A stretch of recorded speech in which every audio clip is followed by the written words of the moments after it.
Bonsoir, ravi de vous retrouver pour édition spéciale en direct sur Al24 News. Au programme de ce numéro, les États-Unis sont-ils en train de revoir leur copie au sujet de leur coopération militaire avec le Maroc? On s'y intéresse ce soir après avoir appris par la voix du commandant en chef de AFRICOM, le général Stéphane Townsend, que les manœuvres militaires baptisées African Lion ne se dérouleront plus sur le sol marocain. C'est donc officiel. Le général Townsend, dont la mission à la tête du commandement militaire des États-Unis en Afrique prend fin, s'est exprimé hier en conférence de presse en ligne. Selon lui, dans le nouveau budget de défense pour 2022 adopté d'ailleurs dernièrement par le Congrès américain, il a été exigé que de l'AFRICOM de mettre fin à ces manœuvres qui, rappelons-le, se déroulent au Maroc chaque année depuis 18 ans. On va tenter d'expliquer pourquoi cette décision a été prise, les tenants, les aboutissants du dossier.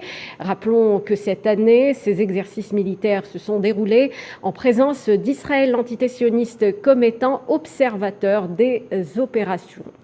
Alors, pour nous aider à comprendre les enjeux, Kamel Mansari, bonsoir. Bonsoir. Vous êtes journaliste, directeur de publication du quotidien Le Jeune Indépendant et vous suivez de près ce dossier, Kamel.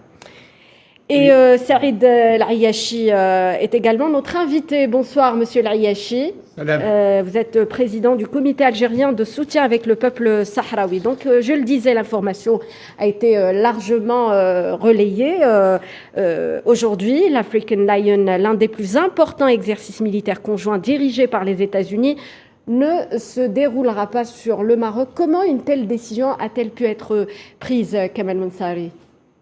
Il faudrait d'abord mettre en exergue le rôle des sénateurs au sein du Congrès, notamment James Inhofe, président de la commission de défense au sein du Congrès, qui a toujours été, qui a milité pour que ces manœuvres s'arrêtent au Maroc, parce que c'est un pays, il a jugé que c'est un pays qu'on ne pouvait faire confiance ou lui confier d'une telle mission, d'une telle ampleur dans un pays, dans un continent d'une telle importance, alors que ce pays même est en train de violer l'un des principes les plus fondamentaux, qui est le respect de la souveraineté des autres pays, notamment les territoires occupés du Sahara occidental.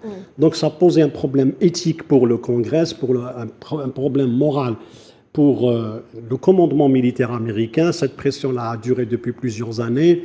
Hier, dans la conférence de presse à laquelle j'ai assisté personnellement, en ligne, donc, on entendait la fermeté du général Townsend aux questions posées par les journalistes, que vraiment cette évacuation est imminente ou est irréversible.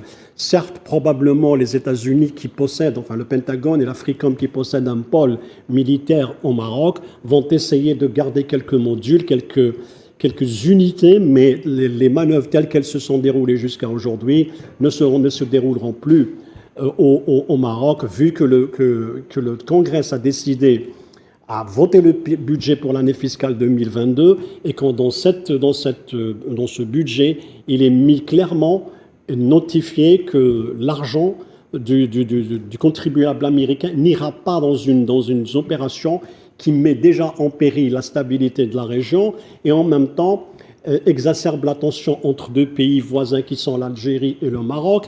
Et par ailleurs, le Maroc s'est toujours appris ces manœuvres en tant que publicité pour démontrer qu'il est un partenaire important dans la région, qu'il est incontournable, mais en réalité, l'armée marocaine faisait piètre figure, c'était de la figuration, il n'avait même pas le droit d'utiliser les armes.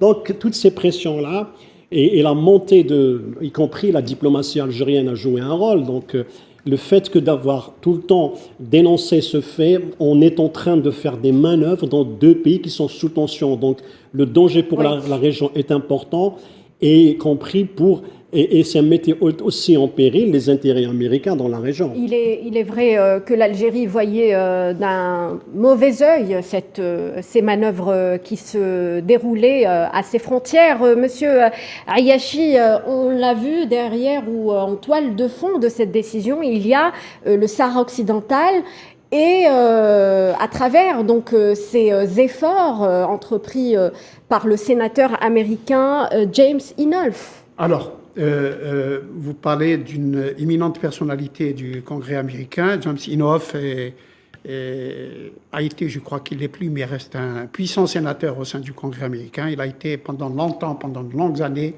président de la commission de défense du Congrès américain.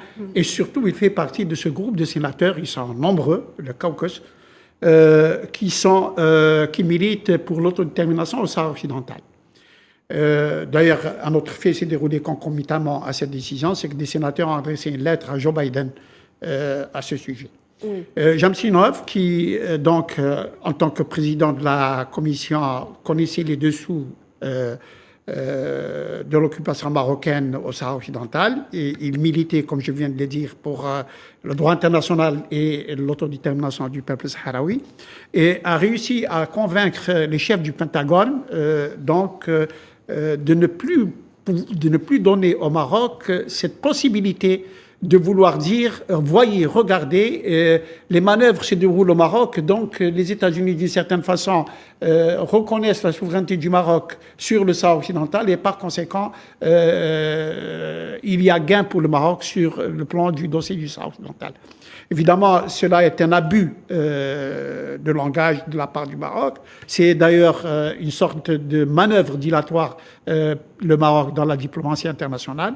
Et bien entendu, les États-Unis qui jouent l'équilibre dans la région, qui n'ont pas besoin de jouer le Maroc contre l'Algérie ou l'inverse, n'ont pas besoin de cet élément perturbateur qui menace la stabilité dans la région. Et donc, de ce fait, ils ont trouvé que le plaidoyer de James Inhofe et de ses collègues qui plaident pour que ces manœuvres ne soient plus tenues au Maroc a abouti donc à un avis favorable de la part du Pentagone et de l'administration américaine.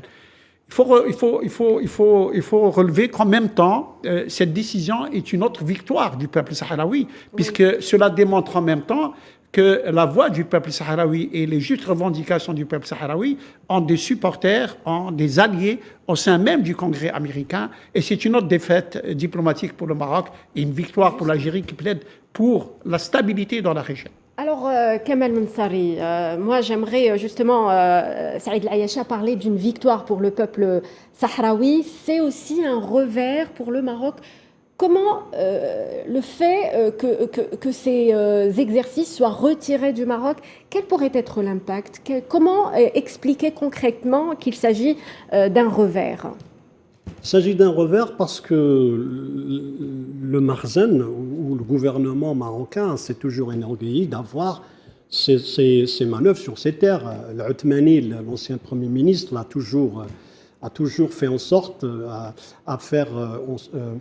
à galvauder ces manœuvres et de démontrer pour l'opinion publique marocaine que le Maroc est un pays fiable, un pays fidèle, un pays sur lequel les grandes puissances peuvent compter, notamment la France, 3 membres du Conseil de sécurité, la France, les États-Unis, éventuellement la Grande-Bretagne. Donc aujourd'hui, cet échec et ce cuisant, enfin ce retrait de l'Alliance, African Alliance du territoire marocain est une victoire certes pour la diplomatie en tout court, c'est-à-dire pour tous ceux qui militent pour un règlement juste de la question du Sahara occidental, que ce soit au sein du Congrès ou à l'extérieur du Congrès, pour tous les militants sahraouis, que ce soit au Sahara occidental ou à travers le monde, qui sont en train de faire parler et de véhiculer le message que leurs terres sont violées, spoliées par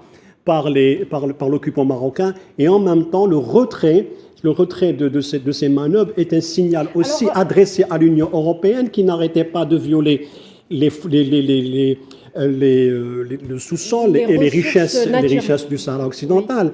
Donc l'implication est très importante. Ce qu'on appelle en anglais, on appelle le ripple effect, c'est-à-dire l'effet boomerang est terrible pour le Maroc. Donc aujourd'hui, le Maroc va certainement être sous le choc, éventuellement parce que aujourd'hui, les Américains sont concentrés sur l'Ukraine, certes, mais en Afrique, il ne faut plus pour beaucoup de lectures on a pu lire et qu'on a pu entendre, qu'il est hors de question de créer d'autres tensions dans un pays, dans un continent qui est en train de rejeter les hégémonismes de toutes parts. Donc, aujourd'hui, on ne peut pas faire en sorte à ce que le Maroc continue sur cette lancée et faire valoir par le fait accompli une occupation tout en utilisant à la fois les manœuvres pour des raisons politiques et diplomatiques et pour des raisons internes. Le Maroc fait face à une énorme crise économique et sociale. Oui. Donc, pour un petit peu redorer, entre guillemets, son blason, il essaye de faire croire à la population qu'il est adoubé par les partenaires de toutes sortes, militaires ou civils, partenaires économiques et commerciaux. Donc, c'est un pays qui est convoité. Et c'est cette façon-là, pour lui, de faire taire les voix contradictoires au sein de la population. Mais il ne faut pas oublier que si l'Africom quitte, ou bien les opérations se retirent, il faut en même temps mettre en garde que le Maroc ne va pas susciter ou utiliser ses réseaux au sein de l'administration, enfin dans le milieu politique américain, notamment à travers le lobby juif aux États-Unis, l'AIPAC et Israël, pour un petit peu essayer de contourner cette décision. Certes, elle n'est pas... Justement, Kamel, est-ce que les Marocains étaient au courant Bien sûr. Ils étaient au courant, mais ils étaient au courant, mais espéraient que ça n'arrivait pas. Oui. Mais ce qui les a le plus choqués, qui était surprenant, parce qu'il fallait bien entendre les propos du général Townsend. Il a dit, c'est bon. Ce n'est la question, la réponse est simple, oui, nous allons sortir. Donc, nous allons trouver d'autres alternatives. Il a parlé, certes, l'Africain possède une antenne au Sénégal, au Ghana, en Tunisie et un pôle au Maroc qui est un petit peu important, mais il y aura plus ces manœuvres-là qui constituaient une arme diplomatique, on peut se dire, malsaine, utilisée par le Maroc pour faire croire et pour intimider que ce soit ses voisins, y compris les autres pays comme la Mauritanie. Donc, c'est à ce jeu-là que le Maroc a joué pendant toutes ces années. Cette carte lui a été retirée. 18 ans, c'est quand même rien. Cette carte lui a été retirée. Maintenant, force est à la raison diplomatique, force est à la loi, au règlement international. Maintenant, nous allons voir les déclarations et les réactions. Aujourd'hui, on a vu monsieur Ammar Bellani. On va y revenir, Kamel Mensari. J'aimerais savoir, Saïd El Ayachi, est-ce qu'on peut dire que les États-Unis, à travers cette décision, on va dire, revoient leur politique à l'égard du Maroc? Je crois qu'il ne faut pas oublier que les États-Unis sont une très grande puissance dans le monde et qu'ils ont des responsabilités internationales et qu'ils ont des intérêts énormes à défendre. Ils ne sont pas là pour défendre les intérêts du Maroc, mais tout simplement, si le Maroc peut rentrer dans leur stratégie diplomatique et politique, grand bien leur face. Mais aujourd'hui que le Maroc veut utiliser les manœuvres pour se déclarer avoir un allié puissant et pouvoir ainsi jouir de l'occupation du Sahara occidental en mécontentant de ce fait l'Algérie et créer une sorte de mésentente avec les États-Unis ne s'y adonneront pas. Pourquoi? Parce que les États-Unis voient ce qui peut arriver après l'Ukraine. Il va y avoir des bouleversements dans les relations internationales après l'Ukraine et les États-Unis n'ont pas envie de perdre l'Algérie comme un pays de profondeur stratégique en Afrique. Par conséquent, il n'est pas question de servir les intérêts du Maroc au détriment des intérêts des États-Unis. Cela étant, l'administration Biden, depuis le départ, a mis d'une certaine façon un holà à toutes les prétentions marocaines au Sahara occidental, y compris en relançant le processus politique avec les Mistura que le Maroc lui-même vient d'une certaine façon de brider. Et les États-Unis tiennent à ce que le processus politique concernant le Sahara occidental aille jusqu'au bout, parce que là aussi, ils ont entendu la voix de l'Algérie et celle de l'Afrique pour appliquer le droit international. Et de ce fait, ici, les États-Unis ont, d'une certaine façon, joué l'équilibre dans la région pour préserver la paix et la sécurité et défendre les intérêts américains présents et à venir en Afrique. Kamel Mensari, sur ce point, les États-Unis revoient leur copie vis-à-vis concernant au sujet de cette coopération militaire avec le Maroc. Tout à fait, parce qu'aujourd'hui, lorsqu'on constate que la présence annuel de ces troupes pratiquement qui rassemblent des milliers d'hommes, de matériel et équipements et tout. Donc, dans ce pays-là, sur le plan psychologique, ça suscite l'attention de plusieurs pays, de plusieurs observateurs qui se disent que finalement, si les États-Unis restent dans cette région-là aussi longtemps, que cet allié-là est un allié, en quelque sorte, un allié éternel. Donc, il n'y a pas d'ami éternel ni d'allié éternel lorsque les intérêts priment et lorsque la géopolitique fasse son droit. Donc, il est aujourd'hui indéniable que le Maroc a perdu une bataille, a perdu vraiment sur le plan diplomatique, y compris militaire et sécuritaire. La menace, la Libye qu'ils utilisaient pour combattre ce qu'ils appelaient le terrorisme sahraoui, en réalité est un mensonge. Et on voit aujourd'hui que c'est plus possible, que les Américains n'ont pas marché. Le Maroc a toujours essayé d'accuser l'Algérie de nourrir le terrorisme, y compris par des informations des plus fantaisistes, notamment de prétendre que le Hezbollah était présent dans les camps sahraouis du Sahara occidental, dans les camps sahraouis à Tindouf et au Sahara occidental. Oui. Donc, diaboliser l'Algérie et Hezbollah à travers ces jeux-là ne marche plus. Les Américains l'Algérie est de toute façon visée. Bien sûr, c'est-à-dire lorsque les manœuvres, il y a une couverture médiatique. Lorsque les manœuvres ont lieu, il y a une couverture médiatique. Un déploiement diplomatique pour justifier cette présence. Le Maroc a toujours dit qu'il avait les moyens, qu'il avait les potentiels, qu'il avait les moyens logistiques, qu'il avait les infrastructures pour accueillir ce genre de manœuvres, alors que ces manœuvres-là ont déjà eu lieu ailleurs, donc en Afrique. Forcément, le Maroc a joué sur cette carte-là pour donner du crédit à cette thèse d'occupation du Sahara occidental, d'abord, et de se montrer comme un allié qui joue un rôle de stabilisateur dans la région. Oui. Mais forcément, c'est faux. On ne peut pas être un occupant et en même temps prétendre être stabilisateur dans la région. C'est impossible. Donc, ça ne marche pas, y compris pour les esprits les plus niais. Oui. Aussi, donc, les États-Unis, le Pentagone a compris que le Maroc n'est plus sur le plan géographique et géopolitique une station ou une base intéressante alors qu'il y a de bouleversements dans le monde. Aujourd'hui, les États-Unis sont préoccupés par la présence russe, par la présence chinoise en Afrique. Donc, ils essayent, à travers le retrait, de se repositionner en Afrique, dans des régions où ils peuvent, du moins, contrecarrer les visées ou la présence russe. Parce que Townsend l'avait bien déclaré, il avait dit que les Russes sont en train de renforcer leur présence en Mali et en Afrique. Ce qui donne l'impression et donne à penser que Townsend et les Américains sont en train de réfléchir comment mettre en place notre base ou d'autres manœuvres qui pourraient contrecarrer les velléités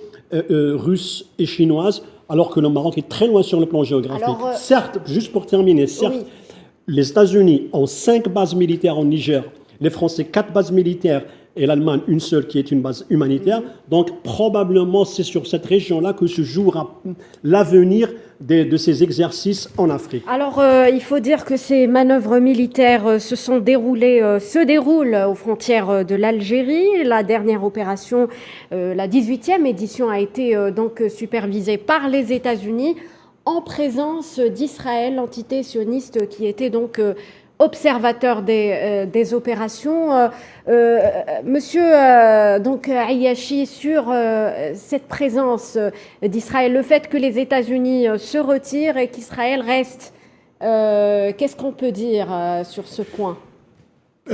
En tout cas, d'abord, il faut noter une chose, c'est que cette décision du Congrès américain tombe très mal pour le Maroc lorsqu'on prend en considération la situation générale dans laquelle se trouve le Maroc. Problème de succession, semble-t-il déjà, mais aussi surtout une situation sociale déplorable, des manifestations quotidiennes dans plusieurs villes du Maroc.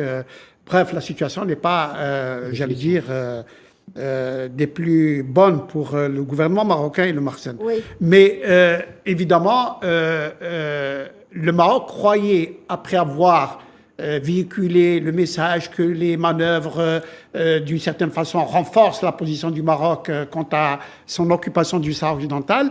Il croyait encore être renforcé par la présence israélienne et on a vu, malgré le rejet du peuple marocain, comment il y a ce balai de visites de hautes personnalités israéliennes, le ministre de la Défense, puis le chef d'état-major, puis le président, le chef du Mossad, puis le ministre de la Justice, etc. C'est toutes les semaines qu'il y a une visite israélienne au Maroc. Oui. Et croyez par cela même, pouvoir se renforcer et jouer l'intimidation, non seulement contre son voisin, qu'il nomme maintenant de façon très claire, l'Algérie. Évidemment, tout intérêt pour Israël, qui encore une fois défend ses intérêts, et pas celui du Maroc. Israël se place toujours dans cette future multipolarité du monde après l'Ukraine, et par conséquent, qui vient d'acquérir la base de Boujrir, au nord de Marrakech.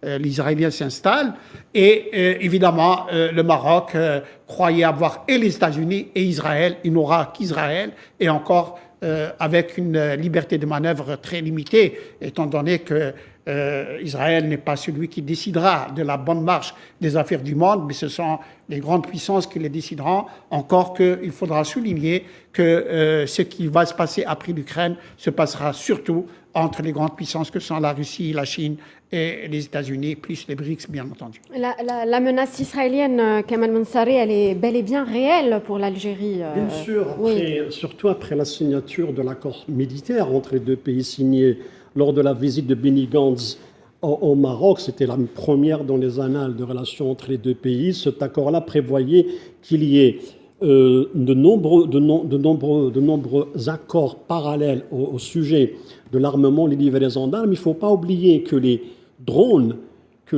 israéliens opèrent au Maroc. Il n'est pas exclu que ces drones-là, on est en train de parler, que sont été derrière des bombardements qui ont ciblé des civils, y compris des Algériens, qui traversaient le territoire sahraoui pour aboutir, pour aller vers la Mauritanie, notamment les commerçants et les camionneurs. Donc, toujours est-il que cette présence-là, qu'est-ce qu'elle a conduit à quoi? Elle a conduit à exacerber la tension, à faire monter la discorde davantage entre l'Algérie et le Maroc, au point où il y a eu, aujourd'hui, on est au point de penser que cette présence israélienne conduirait inéluctablement, dans des années à venir, un conflit militaire, donc des accrochages armés. Il y a des déclarations, Kamal Mansari, d'un ex-officier du Mossad qui a parlé justement, qui a dit qu'il y aura nécessité pour Israël d'agir contre l'Algérie. Donc il a fait ces déclarations dans une chaîne pro-israélienne, pro-sioniste. Et il l'a dit clairement, donc la menace, elle est bel et bien réelle. L'armée israélienne n'a jamais été loin de ses frontières. Pour pouvoir faire quoi que ce soit contre l'Algérie, c'est-à-dire ramener des troupes jusqu'au Maroc pour pouvoir faire quoi que ce soit, c'est vraiment, ça relève de la fantaisie, de l'impossible. Oui. Certes, il peut y avoir des armements de pointe, comme des drones ou bien des missiles qui seront installés, mais que l'armée israélienne vienne elle-même aux frontières de l'Algérie, c'est-à-dire au Maroc, c'est vraiment difficile. Et puis certes, il y a aujourd'hui des tentatives sur le plan diplomatique pour contourner, pour noyauter l'Algérie, pour lui rendre en faveur, pas d'intimidation, mais sur le plan international, dans les institutions nationales, que les Israéliens travaillent en faveur du Maroc. Contre l'Algérie, ça c'est une certitude. Mais ce qui est difficile aujourd'hui, la confrontation ne sera pas israélo-algérienne, elle sera par proxy, c'est-à-dire par procuration, et les Marocains vont essayer. Mais les Marocains, dans leur histoire, ils n'ont jamais fait face à une guerre, la seule guerre qu'ils ont fait, c'était la marche verte et aller matraquer les populations du Sahara occidental occupé. C'est ça leur palmarès, contrairement à une Algérie, une armée qui est rodée à ce genre de conflit, qui a déjà eu affaire aux Marocains, aux Libéens, c'est-à-dire en 86. Donc le Maroc essaye un petit peu d'avoir des alliés pour... c'est ce qu'on appelle, le Maroc va jouer la carte de la dissuasion. en ramenant les Israéliens, les drones, il va essayer de jouer la carte des situations, mais jamais la carte de l'offensive. C'est très difficile, la géographie n'est pas en sa faveur, et puis le déploiement militaire algérien dans l'armée algérienne à l'ouest est vraiment considérable. Donc ils le savent, les Marocains, ils ne s'aventureront pas sur ce terrain-là, ça serait très difficile. Mais ce qui est certain aujourd'hui, c'est que sur le plan diplomatique, ce retrait de l'African Line, ces manœuvres-là, vont un petit peu vider le discours marocain de tous ces alibis, de ces attributs, de faire croire qu'il est incontournable. Le discours, maintenant, il est vidé, il devient périmé. Il n'a plus sa façon d'être. J'emploie le terme périmé pour emprunter une qualificatif à M. Ammar Bellani. Donc, qui a d'ailleurs réagi absolument. Dans sa réaction, on voit bien que la lecture faite des événements concorde avec le discours diplomatique algérien qui fait en sorte qui rappelle que le rôle du Maroc dans la région est un rôle de tension, un rôle de déstabilisation et un rôle qui exacerbe la tension. Aujourd'hui, au Maroc, on ne sait plus qui gouverne avec cette lutte de succession. Et c'est pour ce qui explique la noria des visites des responsables israéliens. Donc, c'est pour s'assurer que la succession va se faire en douce ou s'assurer qui va succéder au roi malade. Et là aussi, sur ce chapitre-là, notre diplomatie démontre quoi? Démontre que certes, nous sommes certains des visées marocaines, encore plus du danger qu'elles représentent depuis ses alliances avec Israël. Mais ceci n'empêche pas que, sur le plan diplomatique, on est en train d'essayer et de faire en sorte à ce que toutes les velléités marocaines, les plans marocains tombent à l'eau ou s'ils ne tombent pas à l'eau, sont contenus d'une manière diplomatique, comme c'est le cas avec l'Alliance africaine, où le rôle des sénateurs américains éveillés qui défendent le budget, qui contre l'argent du contribuable américain. Aujourd'hui, on a compris qu'ils ne peuvent plus parce que le budget il dépasse les 240 millions de dollars. Donc, 240 millions de dollars, il y a une bonne part qui va partir pour les Marocains.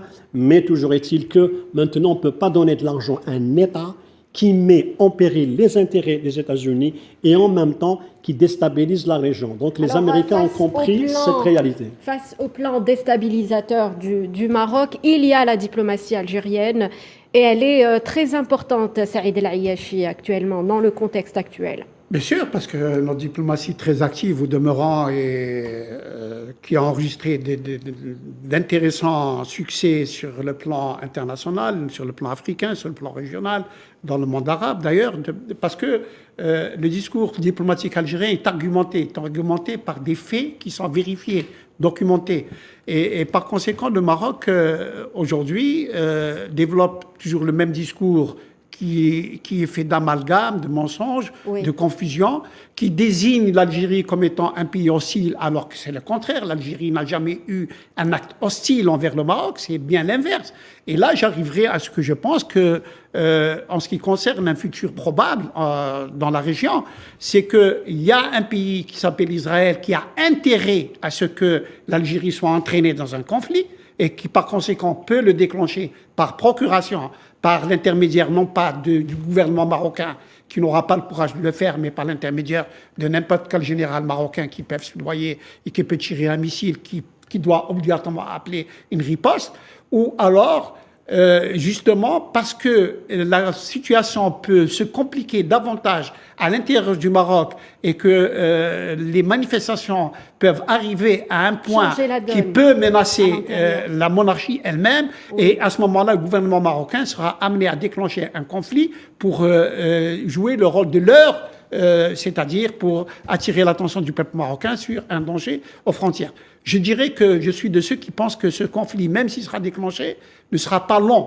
Pourquoi? Parce que les grandes puissances ne le laisseront pas faire. Aucun pays responsable dans les relations internationales n'a intérêt à ce qu'il y ait un conflit durable entre l'Algérie et le Maroc. Il y a aussi pardon, je faut ajouter la dimension populaire. Pour conclure, Kamel, il faut ajouter, je m'excuse, c'est que il y a la dimension populaire marocaine. Les Marocains n'accepteront pas qu'il y ait un conflit contre le voisin algérien. Ça les dépassera. Ce seront des décisions gouvernementales, d'état-major, et par conséquent, non, même si le conflit aura lieu, ni les États-Unis, ni la France, ni la Grande-Bretagne, ni aucun autre pays membre permanent du Conseil de sécurité, et encore moins l'Union africaine, ne serait partie prenante d'un conflit qui peut être durable. Mais cela fait les intérêts, les affaires d'Israël. Malheureusement, on est arrivé à la fin de l'émission. Merci à vous de nous avoir éclairés sur ce sujet. Merci à vous, chers téléspectateurs, de nous avoir suivis. Et pour revoir l'émission et regarder les autres programmes d'Al24 News, vous pouvez donc nous suivre sur les réseaux sociaux d'Al24 News. Sur ce, je vous souhaite une très bonne soirée. Restez à suivre donc nos programmes sur Al24 News. Très bonne soirée.